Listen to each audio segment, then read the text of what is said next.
예, 안녕하십니까. 자, 오늘 이제 공법 시간 되겠습니다. 그래서 뭐 제일 처음에 이제 오리엔테이션이라고 간단하게 이제 안내 좀 드리게 되면, 이제 시험 범주가 좀 바뀌었어요. 부동산 공법에서 과거에 국토계획법 영역에서 다뤘던 토지거래 허가제가 빠졌어요. 지금 이제 자료에는 토지거래 허가제가 들어가 있는데, 일단 자료 공법에서 시험범에서 빠졌고요. 뭐 좋아하실 거 없어요.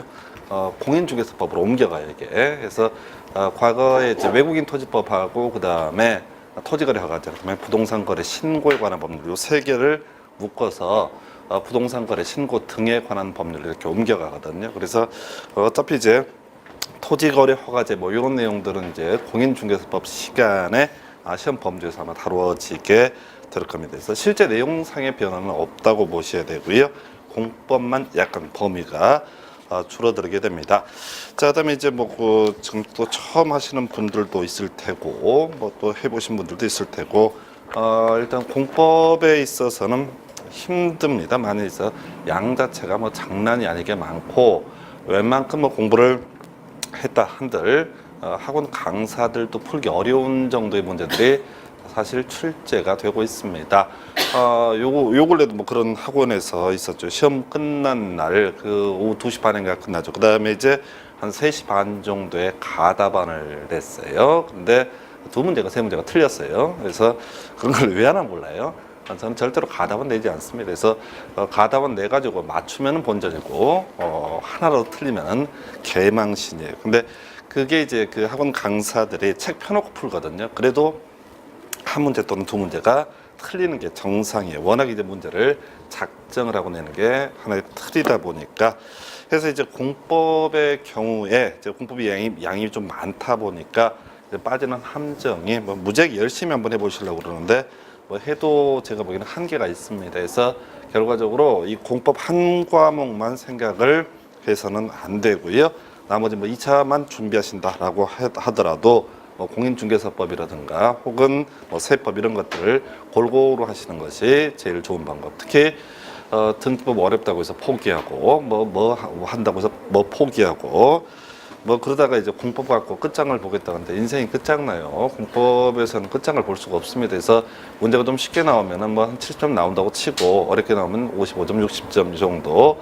근데 다른 과목 대비해서 점수는 낮다 할때도 너무 출제 범주가 넓기 때문에 좀 힘들어요. 그래서 이게 이제 전 과목 다 같이 묶어서 이제 판단을 해 주셔야 되는데 과거 이제 시험에 나왔던 것들이라도 외워가는 방향으로 생각을 하는 게 좋습니다. 저희 이제 처음 강의부터 마지막 강의까지 항상 드리는 말씀이 기출문제 가지고 소화하시라고 말씀을 드리거든요. 그래서 대부분 수험생들이 뭐 기출문제 중요하다라고 이렇게 생각도 하시고 한 문제 두어 번 풀어봐요. 그리고 나서 시험장 가시면은 똑같은 문제 약간만 변형을 해도 풀 수가 없는 그런 문제가 터집니다. 그래서 문제는 그거예요. 자, 우리가 수험장에 가기 위해서 최소한 6, 7년 정도의 기출 문제는 완벽하게 소화를 해 주시는 게 필요합니다. 그래서 다른 선생님들도 그럴 테고 어차피 수업 진행 자체가 과거에 다뤄져 왔던 부분들 위주로 좀 정리를 하는 그런 과정이 되게 될 것이고, 두 번째 개인에 관한 부분이 될 거예요. 그래서 여기 오시는 분들, 뭐 공부하시는 분들 나름대로 이제 외우는 건 자신 있다라고 생각을 하고 오시는 게 일반적인 모습이 될 텐데요. 못 외워요. 하도 양이 많아가지고. 그래서 이걸 가지고 어떻게 이제 접근을 하셔야 되냐면 자기의 한계를 인정을 좀 해 주셔야 됩니다. 그래서 무작정 최선을 다하는 모습, 미름직거려요. 되지 않는 겁니다. 그래서 저 같은 경우는 지금 6과목을 해요. 한 과목만 하는 게 아니라 6과목을 해요. 그래서 옛날에 이제 공법만 할 때는 그런 생각을 했어요. 학생들이 멍청한가라는 생각을 솔직히 했습니다. 왜? 11월부터 시작해서 그 다음에 8월, 9월까지 그렇게 똑같은 얘기를 수백 번을 하는데 이게 닭들인가, 다 청와대인가 뭐 이런 생각도 하게 되고 이걸 왜 못 쳐 외우고 이게 그 점수가 안 나오나라고 좀 답답한 느낌도 없잖아 있었는데요. 제가 6개의 과목을 한 2년, 지금 3년째 강의를 하다 보니까 과목은 다 알아. 근데 돌아서면은 그래서 민법 딱 정리하고 나서 이제 공법을 딱 보게 되면은 그 강의 들을 때는 알 것 같은데 또 돌아서면 잊어버리고 양 때문에 치여가지고 나중에 이제 공부가 좀 적당히 되시게 되면 뒤죽박죽이 돼가지고 뭐가 뭔 소리인지 모르겠는 그런 상황에 빠지게 됩니다. 그래서 일단은 뭔 소린고 하니 양들이 너무 많다라고 하는 거 일단 인정을 하셔야 되고요. 그 다음에 그걸 완벽하게 정리를 한다라고 하는 것은 거의 불능에 가깝습니다. 그건 아예 시도 자체도 할 필요가 없겠고요. 그러면 이제 굳이 방법이 있다면 쉽게 또는 이제 자주 출제가 되는 그 영역들을 그냥 계속 보시는 겁니다. 이제 잊어버리기 전에 계속 봐야 되고, 그다음에 특히 이제 공법 같은 경우 워낙 법조문들이 길고 복잡하게 돼 있으니까 해석하다 세월 다 보내는데 그냥 외우라고 하는 거 몇 개 있을 겁니다. 그래서 사실은 뭐 적게 얘기하는 것 같은데 그것도 많아요. 그래서 제가 이제 드리는 말씀들 중에서 수 틀리면 버린다라고 생각을 하셔야 돼. 이거 안 외웠으면 이게 나오면 어떡할까 이렇게 걱정하시면 안 되고, 이거 외웠는데 이 새끼들이 시험에 안 내면 어떡하지, 짜증나니까 안 외울까, 이런 식으로 툭툭툭 치고 가는 생각을 하셔야 돼. 비우셔야 돼. 절에 가면 스님들이 비우라고 그러는데 진짜 비울 줄 알아야 돼요. 그러면 이제 어떻게 되느냐, 시험장 가시면은 물 반 고기 반이에요. 뭐가 어서 본 지문 반, 그다음에 전혀 처음 본 지문 반, 이렇게 가는 거죠. 그래서 문제를 실제 찍어갈 때는 처음 본 지문은 다 버리고 많이 봤던 지문 위주로 자 찍어가는 식으로 생각을 하셔야 돼요. 절대 문제 푸는 거 아닙니다. 특히 공법에 있어서는 푸는 건 거의 불능에 가까워요. 제가 해 보니까 느낀 느낌이, 공법이 이렇게 어려운지 사실 과거에는 몰랐어요. 한 과목 할 때는 뭐 그냥 그런가 보다라고 생각했는데 어려워요. 그래서 요는 자 몇 개가 되더라도 정확하게 구구단처럼 나올 수 있어야지 그걸 우리가 외웠다고 얘기하고요. 그 정도가 돼야지 시험 현장 가서 찍어 내실 수가 있습니다. 그래서 이해하는 거 아무 쓸모 없어요. 시험에서는 이해했는지 안 했는지 절대 묻지 않습니다. 얼마나 암기했는가 요것만 물어본단 말이에요. 그래서 결과적으로 다 외울 수 있으면 좋겠지만은 그게 안 된다라고 전제를 해야 되고 현실적으로 못 하고요. 그러면 몇 개라도 기본적인 뼈대 잡아서 결국은 준비한 다음에 고리고 나서 시험장 가서 찍는다라고 생각을 하시는 게 합리적이에요. 절대 이걸 마스터해서 간다라는 건 거의 불능에 가깝습니다. 그 현실 인식하시면은 몸도 편하고 스트레스도 안 쌓이고 좀 이제 이상한 문제들을 봐도 뭐 그냥 이건 틀리라고 냈나 보다라고 좀 이렇게 가볍게 넘길 수가 있어요. 그러면 쉬운 문제들, 무난한 문제들을 또 잘 찍어내실 수가 있고, 그러면 이제 합격하는데 필요한 점수는 대충 나와요. 그래서 일단은 양을 늘리려고 하지 마시고 자신의 이제 두뇌 용량의 한계를 꼭 인정을 하시고, 그런 상태에서 대신 몇 개가 됐든 간에 거의 구구단처럼 나와야 돼요. 구구단처럼 돌아서 뭐 거의 2, 3, 5, 6, 2, 4, 8 이런 식으로 나와야지 실제 시험에서 이해가 되는 거지. 절대로 요거 보면서 이해하고 이런 식의 정도의 실력 갖고는 현실적으로 문제 풀기가 어렵습니다. 특히 이제 재수하시는 분들한테 이제 물어봐요. 왜 떨어졌냐고 그러면은 점수가 공부가 부족해서 괜찮아요. 저 집에서 찬바람 나오는데 여기 나오니까 따뜻한 바람 나고 참 좋습니다. 그래서 집에서는 이제 요즘에는 전기요금 많이 나온다고 해서 그 PC도 못 켜게 만들어요. 그래서 그 전기요금이 누진제가 있나 봐요. 그래서 누진제가 있어갖고 일정 피크가 딱 넘어서니까 전기요금이 거의 2배가 나오는 거예요. 그래갖고 우리 집에 보니까 이 전기요금 고지서를 지난달하고 이번 달 딱 비교를 한 표를 가지고 딱 책상에다 붙여놨더라고요. 그래서 전기 쓰지 말라, 집 나가라 이거죠. 그래서 그럼 이제 자주 나가겠다. 근데 이제 지금 노량진에 있는 학원 와 보니까 이 전기 공짜로 쓸 수 있다고 그래서 나와야겠다, 이게 결론이에요. 그래서 뭔 얘기야, 말 시키지 마요. 지금 따뜻하고 참 좋은데 하여튼간에 그 재수하시는 분들 물어봐요. 왜 떨어졌냐고 해서 깐죽거리는 거죠. 또 약 올리는 거죠. 난 붙었거든. 난 붙었으니까 저는 한 10몇 년 됐어요. 10몇 년 전에. 그때 한글 읽을 수 있는 사람은 거의 증 나눠주던 그런 시절이 있었어요. 15회 시험, 그 전 시험. 15회 시험은 아니고 그 전 시험까지는 한글 좀 읽을 수 있는 사람들은 거의 증을 남발했던 그런 시절이 있습니다. 그때 땄어요. 그래서 그 있습니다. 이 중개사 시장에서 그 선생들 증 거의 없어요. 진짜 없어요. 거의. 없으신 분도 있는 게 아니라 거의 99%가 없어요. 필요가 없는 게 아니라 겁나서 못 따요.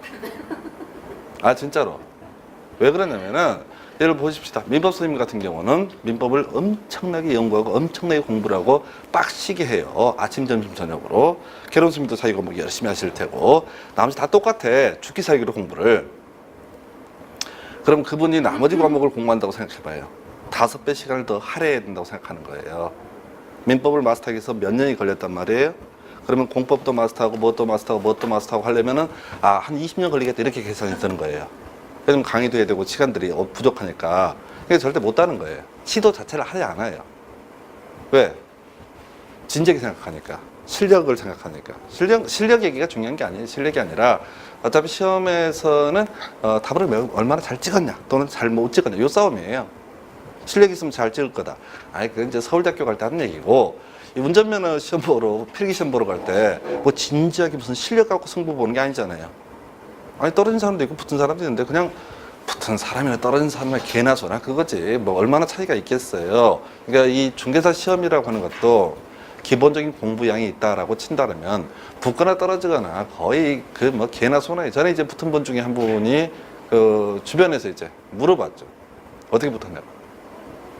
어떻게 알아 자기가 어떻게 붙었는지. 시험장에 뭘 마킹하고 온지도 몰라요. 정신없어. 발표할 때 자기가 됐다고 하니까 된 줄 아는 거지.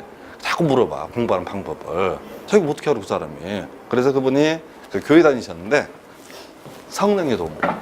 성령 할 말이 없으니까. 그러니까 자기가 붙으시는 분이든 결과가 안 좋은 분이든 자기가 뭐가 부족하고 뭐가 실력이 안 되고 어디서 약하고 잘 몰라. 그날 몇 개 찍은 게 실수로 잘못 밀렸어가지고 또 붙어버리고 이런 경우도 있고 하다 보니까 그걸 인정을 하셔야 된다. 그럼 이제 여러분들이 시험을 이제 해결하는 방법은 예를 들어 공법 그러면 30점을 목표로 하셔야 돼요. 30점은 아무리 문제를 꼬아도 100% 맞춘다라고. 구구단처럼 축축축 경우의 수를 막 따져가면서 40점 맞아야 50점 맞아야 되나요? 아니 30점 맞았다 치십시다. 100점 중에 30점 눈 감고도. 그러면 설마 몇 개 찍은 것 중에 맞겠지. 이렇게 생각하시라고. 보통 40점을 목표로 한다라고 하게 되면 50점이나 60점을 목표로 해요. 양을 늘려요. 양을 이빠이 늘려. 그럼 대가리 들어오냐고. 그게 머리 안 들어와. 분수를 알아야 되죠. 민법도 뭐 70점이 목표다. 70점을 만약에 맞아야 된다. 그러면 50점은 줄줄 깨야 돼. 저당권은 축축축. 이게 거의 학원 강사급으로 쭉 흘러나올 수가 있어야 돼요. 어떻게 문제를 보든 간에. 정형화된 영역들, 이런 영역들은. 그게 돼야 되는데, 사람들은 50점을 맞아라 그러면 70점을 목표로 해. 80점을 맞아라 그러면 90점을 목표로 해. 아니, 그게 이제 목표한다고 해결이 되냐고. 아니, 그런 것 때문에 다 100점 목표로 하지. 자기 머리의 한계는 항상 인정하셔야 돼. 그건, 특히, 하여튼 뭐 그러다 치고 그 얘기했고, 그 다음에 이제 결국 안 좋은 분들, 자기가 공부가 부족해서. 아니야. 답을 못 찍어서 그런 거야. 답을 못 찍어서. 가장 본질적인 문제예요. 그냥 얼렁뚱땅 뭉개가지고 뭐 실력이 부족해서. 더 실력 없는 사람도 붙었어. 자, 그렇게 생각하시게 되면 얼마나 답을 잘 찍어내는가. 요게 이 싸움이에요. 그리고 이게 다 우리 조선말로 되어 있기 때문에 기가 막힌 공식들이 몇 개가 있어요. 찍을 때. 그런 거 주로 연구합니다. 다음 중 옳은 것을 모두 고른 것은 5번을 꼭 보셔야 돼. 기역, 니은, 디귿, 리을, 미음. 그건 기역, 니은, 디귿, 리을. 거의 답이 99%가 답이에요. 왜? 그냥 그래. 출제들 귀찮으니까 옳은 걸 그냥 다 까는 거예요. 물론 중개사법은 약간 틀려져요. 중개사법은 워낙 디테일하게 문제 구성하기 때문에 시험법이고 좁으니까 그런 데가 딱딱 안 맞는데 공법 같은 경우는 다음 중 옳은 걸 모두 고르시오 하면 5번을 꼭 보셔야 돼. 박스형의 기역, 니은, 디귿, 리을이 있으면 그리고 그런 문제는 학원 강사도 못 푸는 문제가 대부분이에요. 법조문 시행 규칙에는 끌고 들어오는 거야. 4개를 아무거나. 그건 때려 죽여도 못 푸는 거예요. 그럼 찍어야 돼. 그런데 이제 생활 자체가 맨날 의심에 차 있어. 뭔가 얘들이 음모를 꾸몄을 것이다. 뭔가 하나 바꿔치기 했을 거다. 인생 그렇게 사시면 안 됩니다. 맑은 사람들, 귀찮은 사람, 출제원 입장에 생각해. 뭐하러 굳이 염장을 질러. 이래도 한 문제, 저래도 한 문제인데. 그러니까 자꾸 이 수험생 입장에서 앉아있게 되면은 출제원들을 자꾸 의식을 해요. 근데 출제원 알거든요. 계속 바뀌니까 그 사람이 올해 출제원인지는 모르겠는데 그 사람들은 이 출제가 대박이에요. 지금 모르겠는데 한 6년 전에 한 400인가 500 받았어요. 3일 동안 일하면서. 알바. 대박이지, 대박. 그 사람들은 제일 경계하는 게 뭐냐면은 출제 오류 시비가 제일 첫 번째. 출제 오류 시비 붙게 되면 잘려요. 그 다음에 매지스트에서 밀려나요. 시끄러우니까 괴롭혔으니까 관계자가 잘려버려요. 그게 이제 첫 번째 두려움이고, 그다음에 두 번째, 너무 어렵거나 너무 쉽거나. 이게 지랄이거든. 그러면 어려우면 어렵다고 대모고 쉬우면 쉽다고 또 지랄 들이고. 그럼 이제 출제, 그 사람들은 이제 직장인이라고 생각하시면 돼요. 그러니까 무난한 거, 별일 없는, 누가 냈는지 아무도 관심을 갖지 않을 정도의 문제. 그게 결국은 뭐냐면 기출문제를 적당히 짜깁게 하는 거예요. 기출문제 A 나오면 A 다시 내고. 그런 식이에요. 그 다음에 손도 못 댈 문제, 서너 문제 깔아주고, 이런 식으로. 그 다음에, 유치원생도 풀 수 있는 문제, 한 대 문제. 이런 식으로 깔아줘요. 제일 이제 수험생 입장에 부담스러운 문제가 유치원생들 풀 수 있는 문제들. 올해 공법 그거 나왔잖아요. 다음 주, 자동차 정류장의 분류로 틀린 것. 이런 MB가 그걸 외울 사람이 어디 있습니까? 그 복잡스러운 걸. 근데 무슨 지문을 보게 되면 터미널 이런 식으로 나오다가 5번인가? 교통광장 나와. 유치 극치야. 밖에서 보면은. 얘는 광장이고 나머지는 터미널이니까 당연히 교통광장은 자동차 정류장의 종류가 될 수가 없다. 이렇게 가는 거죠. 그러니까 이런 유형의 문제 자체는 외워서 푸는 게 아니라 그냥 국어 얼마나 잘 읽느냐. 이런 식의 문제. 근데 시험을 보러 가게 되면 그게 마음이 급해지다 보니까 뭔가 얘들이 음모를 꾸몄을 것 같아. 왠지 장난을 쳤을 것 같아. 아니, 그냥 대충 내도 어차피 수험생 다 떨어집니다.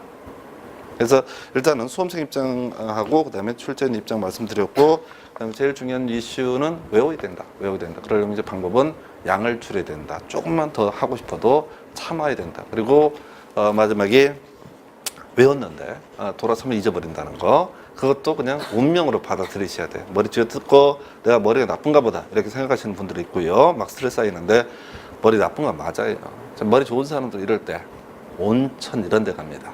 학원도 인터넷 강의 안 듣습니다. 온천 가서 들어 누워 있고 살 피퉁피퉁해갖고 하여튼 뭐 얘도 마찬가지긴 한데 하여튼 간에 그렇게 사는 게 지혜로운 사람들이에요. 뭐 어차피 이래도 죽고 저래도 죽을 건데 그냥 뜨뜻한 물에 몸 담그다 죽는 게 낫지 굳이 딱딱한 의자에 앉아가지고 욕먹고 돈 내고 욕먹고 스트레스 쌓이고 이거보다 훨씬 더 요는 그냥 스스로 한계 인정하시고 대신 이제 그게 몇 순환 정도가 되게 되면은 또 풀리는 것도 있어요. 그런 또 앞에서도 그런 분들이 또 합격을 해 왔었고요. 그래서 요 정도로 얘기를 하겠고, 자 바로 갈게요. 이제 간단한 오리엔테이션 하라고 그래서 했는데 결국은 이제 쳐 외워야 된다. 이게 핵심이 되겠습니다. 자 우리 자료 그 309페이지부터 한번 가보도록 하겠습니다. 309페이지 공법에 제일 뒤쪽에 나와 있죠. 그래서 지금 이제 그림 요거 익숙해지셔야 되고요. 그 309페이지에는 그림 자체가 소위 이제 국토의 계획 및 이용에 관한 법률 관련해서 가장 베이스 기초가 되는 내용이 되겠습니다. 그래서 특히나 이제 국토기획법에서 토지거래 허가제가 빠지게 되면서 요 기본적인 요 틀 가지고 법 하나가 완성이 되게 되고요. 다만 거기에 나와 있는 각각의 주제가 우리 수업 진행할 때 1시간짜리도 있고 2시간짜리도 있고 양들이 많아요. 그러다 보니까 지금 이제 뭔 얘기를 하는지 놓쳐버리는 경우들이 종종 있어요. 그래서 그 그림 자체를 정확하게 외우시게 되면은 그림 그 별표 좀 하지 마요. 그 별표 한다고 해서 해결될 것 같으면 책에다 미리 별표를 해놨습니다. 그래서 머릿속에 이제 이 그림 자체가 숙달이 돼야 되고요. 얼마 하더라도 요거 한 5번 정도 설명을 드릴게요. 요 그림을 가지고. 그러니까 그러려니 하고 넘기시는 게 좋겠습니다. 그래서 자 우리 309페이지 자 국토이용계획이라고 하는 거 나와 있네요. 자 보면은 지금 다른 건 다 그렇다 치고 도시군 관리계획이라고 하는 개념이 나와 있어요. 그래서 자 그림 보게 되면 이렇게 돼 있죠. 자 도시군 관리계획이라고 하는 거 나와 있고요. 도시군 관리계획. 그래서 자 화살표 가서 보니까 결국 뭐 하자는 거다. 건축물과 관련해서 자 건폐율, 용적률, 그다음에 용도 등을 규제하기 위한 것. 이게 이제 관리계획이다. 이 얘기가 모든 얘기의 시작이자 끝이 되겠습니다. 자, 일단 논의 시작부터 해볼게요. 국토의 계획 및 이용에 관한 법률이라고 하는 거. 이 토지 소유자 믿지 못해서 만들어진 법이 되겠습니다. 그래서 자 우리가 이제 토지를 이용한다라고 하게 되면 가장 중심축이 되는 것이 그 밑에 이제 개발행위 종류가 쭉 나와 있는데 나머지는 그렇다 치고 가장 베이스 기초가 되는 개발행위는 건축물의 건축 이렇게 해석을 합니다. 그래서 토지 소유자한테 건물 지어보시오 라고 하게 되면 동네가 아사리판이 되고요, 개판이 돼버립니다. 그래서 이 국토기획법이라는 법을 만들어서 자 동네 정상적으로 굴러가게 만들려고 이 법이 만들어졌어요. 그래서 자 먼저 이제 건폐율이라고 하는 개념부터 잡으셔야 돼요. 그래서 자 땅 가지고 있습니다. 건물 지어보시오 라고 했을 때 100평짜리 땅 가지고 있는 사람 어떤 규제 없게 되면 100평 가득 채워서 건물 짓게 될 겁니다. 옆에 있는 토지 소유자도 100평 땅 갖고 있으면 땅 아까우니까 가득 채워서 건물 짓게 될 것이고 해서 모두 가득 채워서 건물을 짓게 되면요, 불났을 때 동네가 아사리판이 되죠. 불났으면 혼자 타 죽는 게 아니라 옆집까지 다 타 죽어요. 국가에서는 매우 가슴 아파합니다. 그래서 이 건물주들이 돌아가시게 되면 다 불타 죽게 되면은 세금 낼 놈이 없어요. 그래서 국가에서는 너 혼자 죽었으면 좋겠다라고 하는 게 바로 건폐율 규제 핵심이에요. 그래서 어떤 토지가 100평이 있다 했을 때 건폐율이 20%다라고 예시를 하게 되면은 100평 중에 220평까지만 건물을 지을 수 있다. 옆에 토지도 건폐율이 20%다라고 하게 되면 역시 100평 중에 20평만 건물을 지을 수 있다. 해서 화재 발생했을 때 옆으로 화재 번지지 않고 혼자 호련히 다 죽어라 라고 하는 개념이 건폐율에 관한 개념이 되겠습니다. 그래서 쓸 거 없다니까요. 그 볼펜 좀 나와요. 맨날 그럼 공부하는 그 자세 보기 안 좋아요. 그냥 대충 가는 거예요. 그냥 계속 이거는 시험에 안 나와. 건폐율이 뭐냐, 100평 중에 20평만 지어서 혼자 타 죽어라 이런 거 안 나온다고. 그냥 던져주는 얘기라고요. 그냥 몇 번 들으면 자연스러운 거라고. 메모 좀 하려고 하지만 뭐 복습은 뭔 복습이야. 학원 나오는 것만 장한 일이야. 나중에는 이제 숨 쉬는 것도 귀찮아져요. 그래서 다시 건폐율이 그런 개념이고, 자 그래서 건폐율 규제를 하게 되니까 화재가 발생한다라고 할지라도 어떤 문제 혼자 타 죽고 나머지는 이제 다 살아남아서 세금 다 내니까 아름다운 그림이 되는데, 옆으로 펼치는 것만 규제를 하게 되면 사람들이 또 잔머리를 올리죠. 그래서 위로 쌓 올리게 됩니다. 그래서 소위 우리가 각층 바닥 면적의 합계라고 하는 것을 연면적이라고 정의를 하게 되는데, 이 연면적을 규제하지 않게 되면 역시 끝없이 올리게 되죠. 그래서 일조라든가 햇볕이라든가 채광, 통풍 이런 것들에 옆에도 피해줘요. 그래서 건물 무너지면 혼자 죽는 게 아니라 옆에까지 다 죽어요. 그래서 혼자 죽어줬으면 좋겠다라는 취지로 위로 쌓아 올리는 것을 규제하는 개념을 용적률이라고 부르게 됩니다. 그래서 결과적으로 이 건폐율과 용적률이라고 하는 개념은 건물의 크기를 규제하는 그런 개념으로 해석할 수 있습니다. 그래서 뭐 굳이 예를 들면 어떤 토지의 건폐율이 20%고 용적률이 200%다. 대지 100평 갖고 있다라고 했을 때 옆으로 펼치는 건 20평까지 뽑을 수가 있을 테고요. 자 아까 연면적, 자 용적률이 200%라는 얘기는 대지 면적이 2배, 200평까지 뽑을 수 있다라고 했으니까 굳이 뭐 해석하면은 10층, 10층까지 뽑을 수가 있다. 20평에서 자 10층까지 뽑을 수 있다라는 개념이 건폐율과 용적률의 관계가 되겠습니다. 물론 이제 10평을 하게 되면 이론상 뭐 20층까지 뽑아낼 수도 있을 것이고 뭐 경우 수가 많아지긴 하는데, 어찌됐든 간에 이 건폐율하고 용적률이라고 하는 개념, 건물의 크기를 규제하는 개념이 되겠고요. 자 이게 그 정도만 규제가 돼도 이제 불나도 혼자 타 죽고 옆에서 피해를 좀 덜 주는 방식으로 토지 이용이 이루어지게 됩니다. 자 그런데 또 이제 문제가 발생을 했던 것이 소위 이제 용도 문제예요. 그래서 어떤 사람 건물 지어가지고 주택으로 쓰고요, 어떤 사람 건물 지어서 그 옆에서 상가로 쓰고, 어떤 사람 공장으로 써요. 그래서 이게 뒤죽박죽 섞이게 되면 뭐 각각의 개인들은 애초에 만족을 했는지 모르겠지만 동네 전체로 봤을 때 개판돼 버립니다. 자 주택가라고 생각하고 잠 좀 자려고 하는데 밤에 뭐 유흥가에서 소리 들리게 되면 짜증나죠. 아 저길 내가 가서 같이 놀아야 되나, 계속 잠을 자야 되나 고민한단 말이지.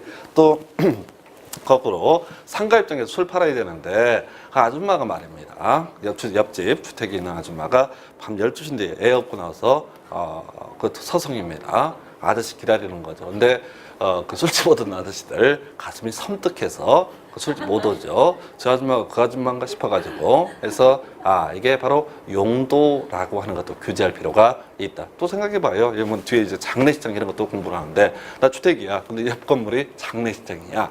아침 밤낮으로 고부라고 지랄이야.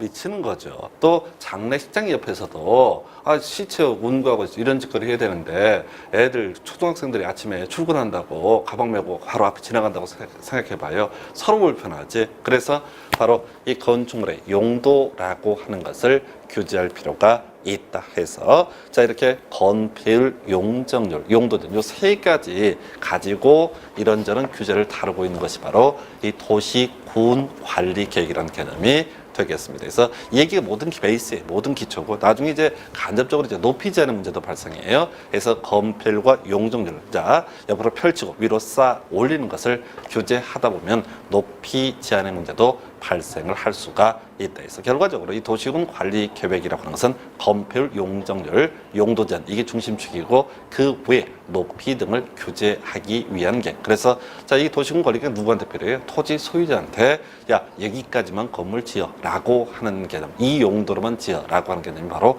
도시군 관리 계획이 되겠습니다. 그래서 이 건물을 짓고자 하는 토지 소유자는 뭘 확인해 봐야 돼? 자기 토지에 있는 도시군 관리 계획이라고 하는 것을 확인을 해보고 거기에 적합했을 때 소위 뭐를 개발 행위 허가를 받을 수가 있다. 이렇게 이제 뼈대를 잡아주셔야겠고요. 자 이렇게 해서 도시군 관리의 기본 틀을 보셨고요.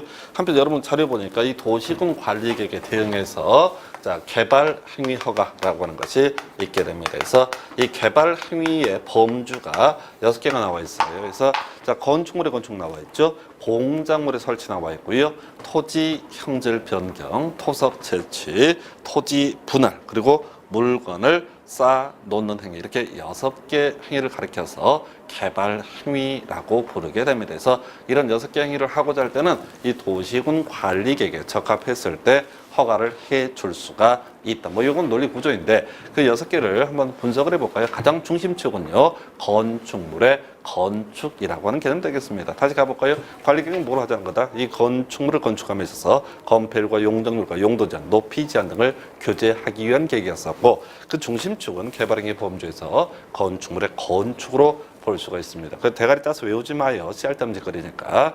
그런 거 외우면 정작 중요한 걸 놓쳐버려요. 그래서 개발행위 가장 중심, 건축물의 건축. 자, 해서 만약에 건축물의 건축만 허가를 받도록 규제한다라고 하게 되면 또 이제 문제가 발생을 해서 몇 가지 행위를 추가를 해놨습니다. 그래서 이거 듣고 버릴 거예요. 그 이제 공작물의 설치라고 하는 개념 나와 있는데요. 이 공작물의 설치를 논하기에 앞서서 건축물의 정의를 보게 되면 건축물이라고 하는 것은 자 공작물 가운데서 지붕과 기둥 또는 벽이 있는 거 이렇게 정의한다거든요. 그래서 공작물 가운데서 지붕은 반드시 있어야 되고 기둥이나 벽 둘 중에 하나가 있으면 이걸 건축물로 정의를 하게 됩니다. 이런 거 쓰지 마세요. 절대 시험에 안 나오니까 개념 설명하는 거야. 해서 자 보십시다. 자, 건물이 건축물에 건축하려면 허가를 받아라. 개발행 허가를 받아라. 라고 법이 되어 있는데 어떤 사람이 30층짜리 건물을 올리고 있습니다. 허가 안 받고요. 자, 그랬을 때 그 사람을 처벌할 수 있느냐라고 했을 때 안 됩니다. 만약에 건축물의 건축만 허가를 받아라. 라고 하면 처벌을 못 해요. 왜?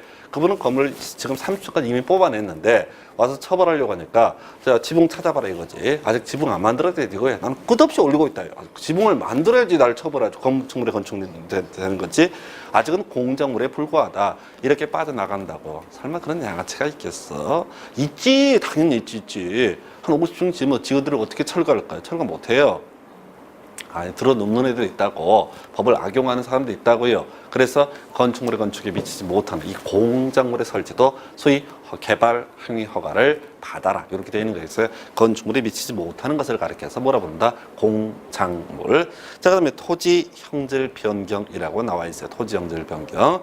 나중에 이제 법에서 정의할 때 자 절토, 성토, 정지, 포장 등의 방법으로 토지의 형상을 변경하는 행위, 뭐 공유 수면의 매립, 뭐 이런 것들 얘기하게 되는데 뭐 복잡치는 얘기고 핵심은 이제 땅 모양 바꾸는 것, 땅 들어없는 것을 가리켜서 뭐라 부른다? 토지 형질 변경이라고 얘기를 합니다. 그래서 그럼 토지 형질 변경은 뭐냐 했을 때 이것도 중심축 뭐와 연결해서 봐야 된다. 이 건축물의 건축이라고 하는 개념과 묶어서 해석해야 돼요. 그래서 이 건축물 건축하기 위해서 땅 들어없거든요. 그래서 자, 이 건축물 건축하기 위한 예비 과정으로서 이 토지 형질 변경과 미리 허가를 받도록 하고 있다라고 이렇게 해석해야 되고요. 그다음에 토석 채취라고 하는 거, 흙모래 자갈 등을 캐내는 행위 이런 식으로 정의하는데 이거 왜 땅을 뭡니까 흙모래 자갈을 캐내겠습니까 했을 때 결과적으로 토지형질 변경이나 이 건축물의 건축을 위한 예비 과정 등으로 해석을 할 수가 있다 이렇게 가는 거예요. 그래서 중심축은 건축물의 건축이고 나머지는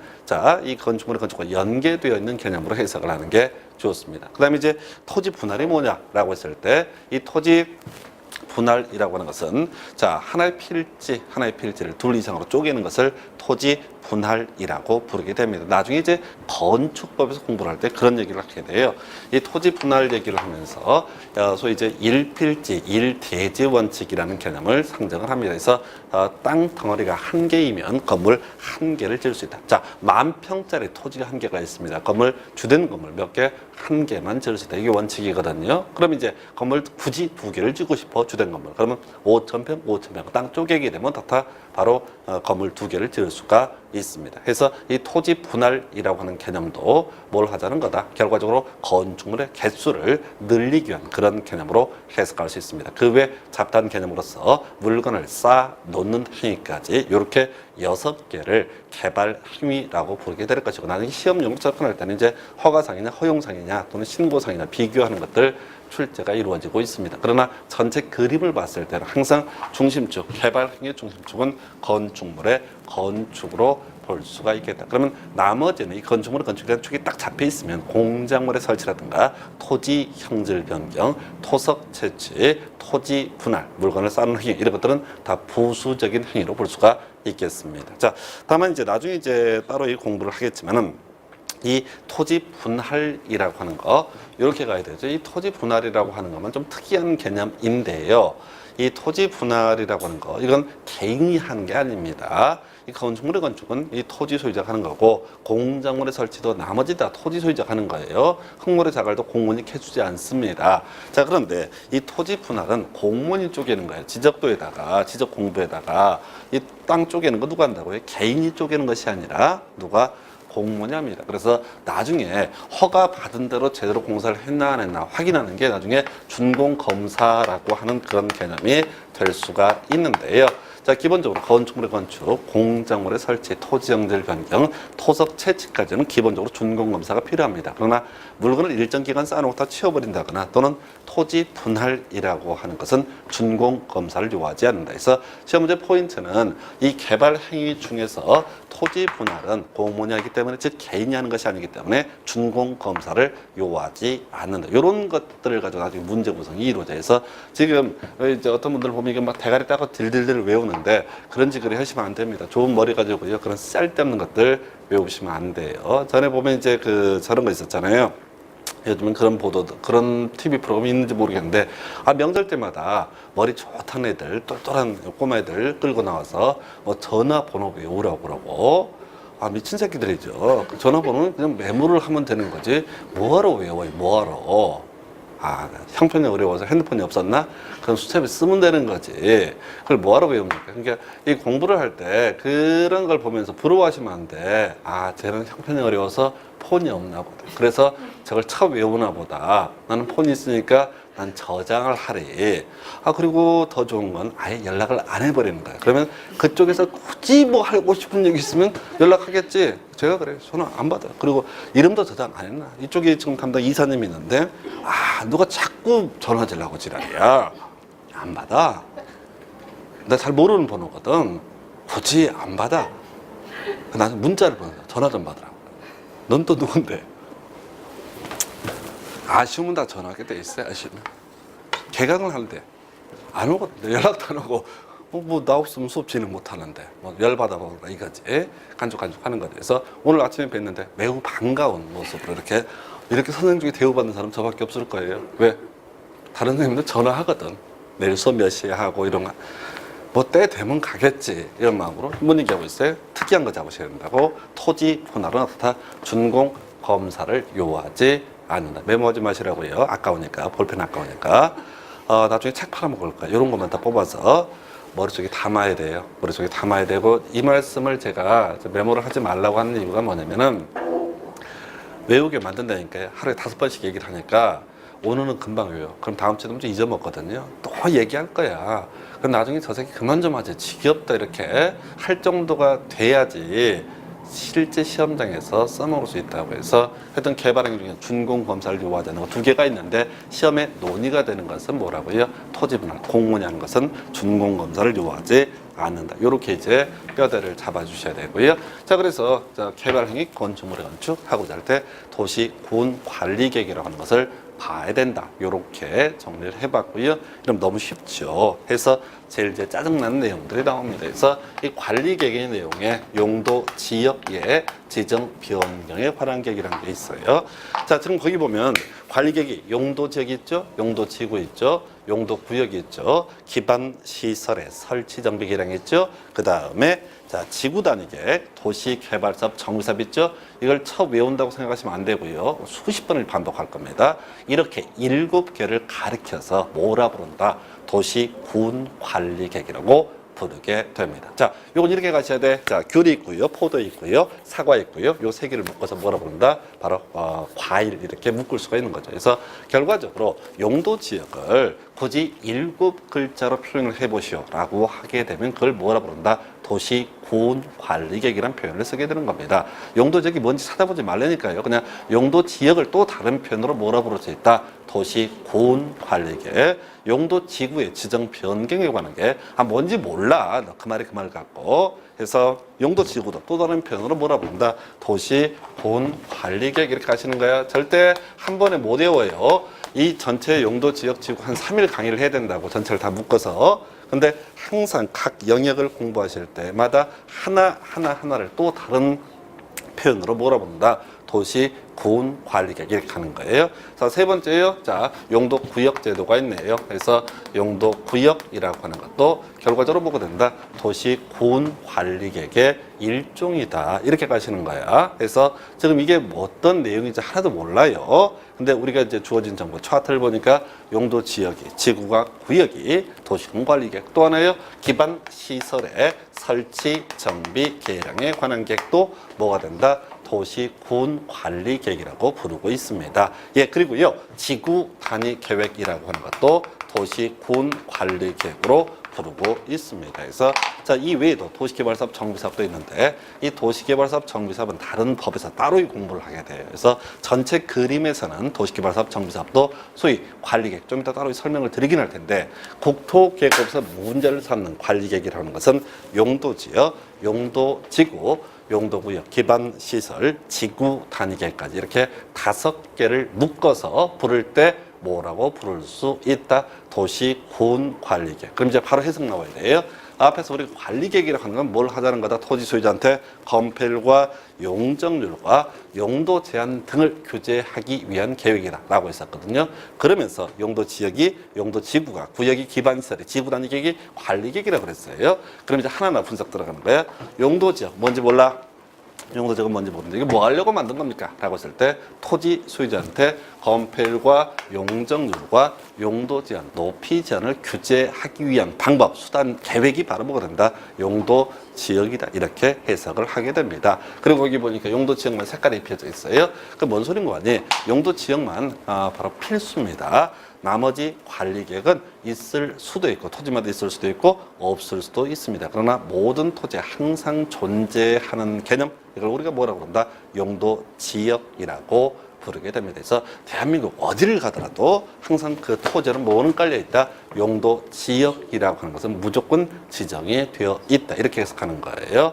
자, 한편 이제 요즘에 이제 이슈가 지금 다시 성형이야. 성형으로 이제 세상에 아주 발칵 뒤집히고 있습니다. 그래서 우리가 이제 그렇게 가셔야 돼. 지금 이제 관리 계획을 성형 수술로 비유하면 두 가지로 갈 수 있죠. 전신성형, 페이스 오프, 완전히 다 뜯어 고치는 거, 엄마도 알아볼 수 없게 완전히 뜯어 고치는 거, 요게 전신 성형이 될 것이고, 그 다음에 코만 세우고 이마만 좀 넓히고 뭐 등등등 조금씩 바꾸는 것도 성형의 일종이 되게 될 겁니다. 그래서 자, 요건 이렇게 가셔야 돼요. 어떤 토지에 대해서 건폐율과 용적률과 용도 제한 혹은 높이 제한 등을 완전히 어떤 틀을 바꿔주는 것을 용도 지역을 바꾼다라고 얘기를 하게 되고요. 나머지 얘들은 다 바꾸는 게 아니라 그 중에 뭐 용도 건폐율만을, 그 중에 용도 제한만을, 그 중에 혹은 높이 제한만을 또는 건폐율만 이렇게 조금씩 바꿔주는 개념이 뭐가 된다? 바로 나머지 관리 계획이 되겠습니다. 어찌됐든 간에 다른 얘기 다 빼버리고, 자, 이 용도 지역이라고 하는 것은 자, 결국 건폐율, 용적률, 용도 제한, 높이 제한 등을 하기 위한 개념이고, 이걸 또 다른 표현으로 뭐라고 그런다? 관리 계획이라고 부르게 된다. 그리고 용도지역은 무조건 필수적인 존재이다. 이렇게 해석을 해야 되고요. 한편 용도지역 밑에 있는 용도지구라고 하는 것도 있어요. 그래서 아까 용도지역을 전신 성향이 비유를 했는데 용도지역이 나중에 21가지 종류를 공부를 하게 되는데요. 이 21개를 중에 다른 한 개로 바꾸게 되면은 이 건폐율, 용적률, 용도진이 세트로 다 바뀌어 버려요. 그랬을 때 세트를 바꾸는 게 아니라 그 중에 건폐율만, 그 중에 용도제만, 그 중에 용적률 혹은 높이제만 조금씩 바꿔줄 필요가 있을 때 추가적으로 그 위에 더 씌워서 지정을 하게 되는 것을 용도지구라고 부르게 됩니다. 그래서 용도지구는 개별적으로 이제 전체가 아니라 일부만을 커버하는 개념인데 전체로서의 용도지구는 결국은 이것도 관리계획의 일종이니까 뭐 하자는 거다? 건폐율, 용적률, 용도제한, 높이 제한을 하자는 것이다. 이렇게 해석을 해야 될 것이고, 자, 용도구역. 이게 이제 용도지역 지구, 사실 구역까지도 영국, 미국 제도를 그냥 가져온 것인데, 용도구역 이라고 하는 것은 나중에 이제 개발 제한 구역이 대표적인 개념이 되겠고요. 얘는 좀 따로 놀아요. 따로 논다는 게 뭐냐면은 지금 도시 외곽 지역을 대상으로 지정을 해서 도시 개발 등을 억제하기 위한 것이 용도 구역이라고 하는 개념이 되게 될 것이고, 얘는 따로 논다는 게 자, 다른 용도 지역이나 뭐 용도 지구나 기반시설, 지구 단위 계획하고 주로 매칭이 되지 않습니다. 그냥 도시 외곽 지역 개발 못하게 막는 것이 용도 구역이 돼서 하여튼 용도 구역도 전체적인 그림에서는 관리 계획이다 보니까 뭘 하자는 거다? 건폐율, 용적률, 용도제한, 높이 제한 등을 규제하기 위한 개념이 되게 될 것이고요. 그 다음에 자, 기반 시설의 설치, 정비, 계량에 관한 계획. 상당히 이름이 길어요. 그래서 자, 이게 이제 큰 틀의 그림을 잡아야 돼.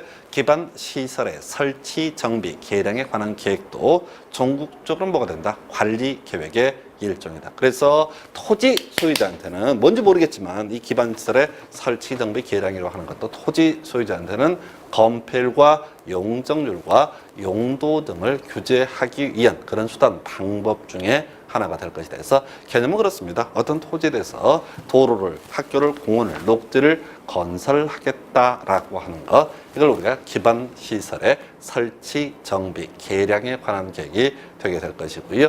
이런 기반 시설의 설치, 정비, 계량을 하겠다라고 어떤 토지에 지정이 되게 되면은 토지 소유자한테는 어떤 효과가 발생한다? 건폐율과 용적률, 용도제한에 일정한 변화가 발생하고 재력 규제가 세죠. 아예 건물을 지을 수가 없습니다. 그래서 도로 예정제다. 건물 짓게 되면 보상 엄청나지거든요. 그래서 이 용도지역이나 지구, 구역, 또 지구 단위 이런 거와는 다르게 아예 사실상 건물의 건축이 전면적으로 금지가 되는 토지가 나중에 도시군객시설부지, 기반시설 예정 부지를 가리켜서 도시군객시설부지 이렇게 부르게 됩니다. 그래서 지금 그래서 용도구역은 좀 따로 논다고 그랬었고, 일단 중심축은 용도지역, 그 다음에 용도지역을 약간 서포트, 약간씩 변화를 주는 것을 용도지구라고 부르게 될 것이고, 결과적으로 자, 도로학교 공원을 만드는 개념이 기반 시설의 설치, 정비, 계량에 관한 계획인데, 얘도 전국적으로 토지 소유자한테는 건폐율, 용적률, 용도 제한, 높이 제한을 하자는 것이다. 이게 이제 기본 축이 되어야 할 것이고요. 이 지구 단위 계획은요, 좀 짜증나는 게,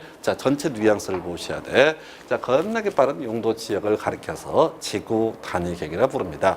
자, 겁나게 빠른 용도 지구를 가리켜서 지구 단위 계획이라 부르고요. 겁나게 빠른 기반 시설의 설치, 정비, 계량에 관한 계획을 가리켜서 뭐라고 그런다? 지구 단위 계획. 이제 지금 용도 지역, 용도 지구, 기반 시설 이 개념은 미국 법 체계고요.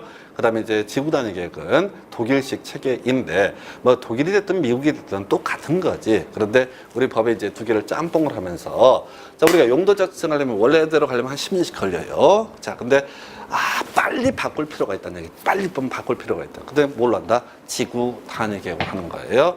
용도 지구 지정을 해도 몇 년씩 걸립니다. 변경하려면 몇 년씩 걸리는 게 정상이 절차상. 그런데 좀 빨리 급히 하고 싶어. 그럼 뭘로 할 수 있다? 지구 단위계. 도로, 학교, 공원 설치하는데 좀 빨리 좀 노선을 바꾸고 싶단 말이야. 그럼 그때 뭘로 할 수 있다? 지구 단위 계획으로 할 수가 있다. 이렇게 가는 거야. 그래서 용도 지역과 용도 지구와 기반 시설이 각각 원칙에 관한 부분이 될 것이고, 시간상, 절차상 대규모 절차를 다 축소하고 빨리 하기 위해서 만들어진 개념이 뭐가 된다? 지구 단위 계획. 그래서 현실에 있어서 관리 계획은 99%가 다 지구 단위 계획으로 보시면 좋습니다. 그래서 우리가 이제 시군구의 홈페이지 이런 걸 보게 되면 관리계 결정되고 고시 발표를 하거든요. 그럼 그 고시된 내용을 보게 되면 99%가 다 지구 단위 계획으로 되어 있습니다. 다만 자 우리가 지구 단위 계획을 이해하기 위해서는 자 용도지역과 용도지구와 기반 시설에 관한 개념이 또 세팅이 돼야 되거든요. 그래서 이게 이제 우리 수험생 입장에서는 지구 단위 계획 몇 가지 딱딱 끊어서 외워갈 거고 전체 그림은 용도지역, 용도지구, 기반시설 요 세 가지가 중심적. 용도구역은 어차피 다른 관리계획과 매칭이 안 돼. 따로 떨어진 전체 그림에서는 관리계획으로 보고 있지만 어차피 좀 따로 떨어져서 영역이 떨어져 있고 또 뭐 단순하게 암기해도 그런 되는 영역이 되겠습니다. 그래서 지금요 어쨌든 용도적 지구구역, 기반시설, 지구단계 이런 것들을 총칭하여 부를 때 뭐라 부른다? 관리계획이라고 부르게 됩니다. 그래서 이 도시군 관리계획에서 도시군은 별거 아니고 시에서는 도시라는 표현을 쓰고 군 단위에서는 군이라는 표현을 씁니다. 그래서 이 전체를 뭉뚱그려서 우리가 도시군 관리계획 이런 용어를 쓰고 있는 것에 불구하고 그냥 우리 일반적으로 쉽게 생각하면 관리계획이다. 그래서 국가나 지자체, 특히 지자체 입장에서 이 토지를 어떻게 관리를 할 것인가, 토지 소유자한테 어떻게 검별과 용적률과 용도 제한을 규제를 할 것인가라고 하는 계획이 바로 관리 계획이 되게 될 것이고 이 관리 계획 세팅이 되어 있게 되면 수립이 되어 있게 되고 결정고시가 되어 있게 되면은 토지 소유자가 건축물의 건축 등을 함에 있어서 자 일단은 자 공무원 만나기 전에 뭘 먼저 봐야 된다 관리 계획을 보고 거기에서 제시한 기준에 맞춰서 건물 짓겠다라고 했을 때 개발 행위 허가를 받아낼 수가 있다. 요렇게 이제 뼈다를 잡아 주셔야겠고요. 자, 한편 관리 계획의 기준점이 되는 계획을 가리켜서 거기 자료에 보면 도시 군 기본 계획이라는 표현을 쓰고 있습니다. 도시군 빼버려요. 그래서 필요 없는 소리니까. 그래서 관리 계획의 기준을 삼기 위한 계획을 가리켜서 뭐라고 한다? 도시군 기본 계획이라고 부릅니다. 그래서 기본 계획 뭐하러 수립해요? 네, 나중에 관리 계획 만들 때 자 방향 정도는 설정을 해내야 되거든. 여기를 개발할 것인가 말 것인가 큰 틀의 그림을 제시하는 계획을 가리켜서 도시군 기본 계획이라고 부르게 됩니다. 별로 안 중요해요. 별로 안 중요해. 중심축은 뭐라고? 관리계획이야. 법조문 자체도 뭐 80% 70%가 다 관리계획으로 구성이 돼 있고 이 관리계획을 만들 때 아무 기준 없이 그냥 건별 몇 프로 이렇게 줄 수는 없다는 얘기죠. 그래서 큰 틀의 그림을 제시하는 계획이 도시군 기본계획. 그리고 용어, 약속을 합니다. 이 도시군 기본계획과 관리계획을 묶어서 부를 때 뭐라고 한다? 도시군 계획이라는 용어를 쓰게 됩니다. 그래서 도시군 계획이 뭔가요? 그냥 기본계획 관리계획을 겁나 빨리 발음을 하고 싶으면 뭐라고 한다? 도시군 계획. 그래서 도시군 계획은 이렇게 되는 거죠. 기본계획 관리계획으로 구분한다. 굳이 해석하면 하나시 또는 군을 대상으로 해서 좀 장기적인 큰 틀의 그림을 제시하는 계획을 기본 계획이라 부르고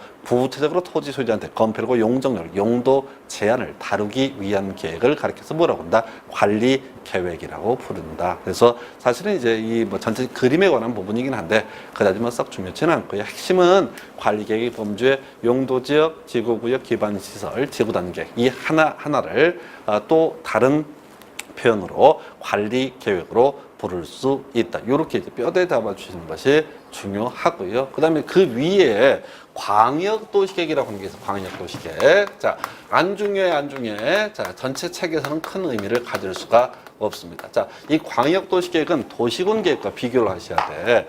지금 도시군 계획, 기본계획, 관리계획 구분했었는데 뭐 둘 다 기본적으로 하나의 시 또는 군을 대상으로 수립하는 계획이 바로 도시군 계획 혹은 도시군 기본계획, 도시군 관리계획과 같단 말이죠. 그럼 두 개 이상의 시 또는 군을 묶어서 혹시 계획을 수립한다라고 하게 되면 이걸 이름하여 뭐라고 한다? 광역도시계획이라고 부르게 됩니다. 그래서 항상 있는 거 아니에요. 대한민국에 지금 광역도시계획 한 건이가 두 건밖에 없어요.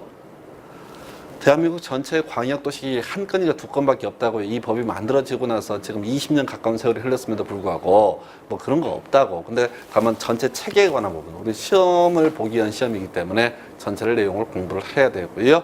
그 외에 국가계획이라고 하는 게 위에 있습니다. 그래서 이건 이제 국토부장관이 수립하는 계획이고 이 계획이 무엇인지는 시험에 나오지 않아요. 다만 자, 그 순서를 보니까 제일 위에 국가계획이 있고요. 그 다음에 광역도시계획, 그 다음에 도시군 기본계획, 도시군 관리계획 이런 순서로 되어 있다고 해서 관리계획을 수립을 할 때는 위에 있는 기본계획에 적합해라. 이 관리계획을 수립할 때는 또 광역도시계획에도 적합해라. 관리계획을 수립할 때 국가계획에도 적합해라 라고 이렇게 되어 있고요. 또 도시군 기본계획을 기준으로 보게 되면 기본계획은 광역도시계획에 적합하게 수립해라. 또 기본계획은 국가계획에 적합하게 수립을 해라. 이렇게 가는 겁니다. 자, 한편 광역도시계획은요. 국가계획에 적합해야 될 것이고 한편 기본계획이나 나중에 수립하게 될 관리계획 수립의 기준점을 제시하는 계획이 광역도시계획에서 뭐 말에 뭐 구질구질하게 써놨는데 핵심 순서만 감기하시면 제일 위에 있는 게 국가계획, 그다음에 광역도시계획, 그다음에 도시군 기본계획, 그리고 도시군 관리계획, 뭐 이런 순서로 이루어져 있다 해서 그 이제 그 책에 관한 부분이 나와 있는데 이거는 이제 시험 지문 구성을 툭툭 던져줘요. 물론 이제 24회 때는 답을 뽑았던 사례도 있습니다. 많은서도 이건 이제 무조건 지문에 기어 나오는 거니까 기본 틀에 관한 부분이 되겠어요. 그래서 거기 이제 여러분 자료 보니까 도시군 계획은 자 도시군 기본계획과 관리계획으로 구분한다. 이런 표현 나와 있고요. 지금 몇 페이지? 309페이지 보고 있어요. 계속. 자, 그다음에 광역도시계획 관련해서 광역도시계획은 국가계획에 적합해야 되고 두 개가 잘 안 맞지 않는다, 충돌한다라고 하게 되면 바로 국가계획을 우선 적용한다. 이런 말 나와 있을 겁니다. 그 다음에 자 광역도시계획이 수립되어 있는 지역이 수립하는 자 도시군 기본계획 관리계획 당연히 광역도시계획에 부합해야 되고요. 그 다음에 자 충돌하는 문제가 발생한다라고 했다는 광역도시계획의 내용이 우선한다. 이렇게 되어 있습니다. 그 다음에 도시군 기본계획이라고 하는 거. 자, 이 도시군 기본계획이라고 하는 거. 자, 국가계획과 도시군 기본계획의 내용이 다를 때는 어떻다? 국가계획의 내용이 우선하게 될 것이고요. 자, 광역도시계획이 수립되어 있는 지역이 수립하는 도시군 기본계획, 광역도시계획에 적합해야 되고 충돌할 때는요. 역시 광역도시계획의 내용이 우선한다. 이렇게 되어 있습니다. 그 다음에 도시군 기본계획은 나중에 도시군 관리계획 수립에 지침을 제시하는 계획에 대해서 그 제일 뒤에 이제 그 지문 가지고 과거에 뭐 그렇게 나온 적도 있어요. 이 도시군 기본계획은 광역도시계획 수립에 지침이 되는 계획. 뭐 말도 안 되는 거죠. 그래서 광역도시계획이 더 위에 있는 계획이니까 이 도시군 기본계획은 밑에 있는 계획, 즉 관리계획 수립에 지침이 되는 계획. 이렇게 해석을 할 수 있겠고요. 자, 이 관리계획 당연히 제일 위에 있는 국가계획, 또 광역도시계획, 도시군 기본계획에 부합되게 적합하게 수립이 돼야 할 것이고요.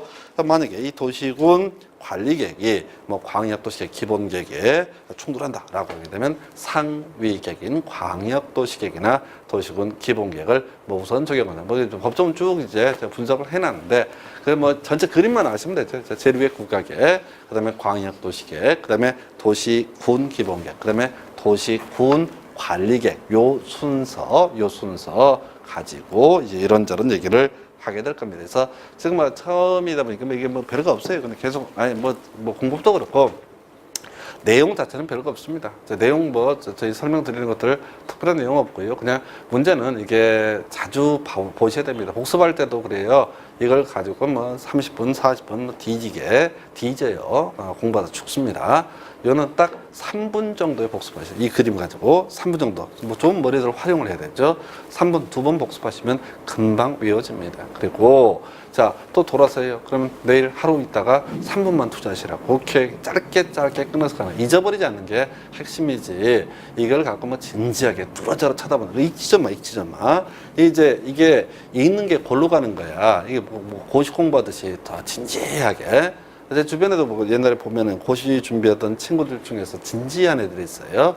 왜 판사가 되려고 하는, 왜 변호사가 되려고 하는 했을 때 국가와 민족을 위해서 이런 새끼들은 다 떨어져요. 다 떨어져. 나 혼자 잘 먹고 잘 살려고 이쁜 여자 만나. 뭐 이렇게 좀 양아치틱한 애들 잘 붙어.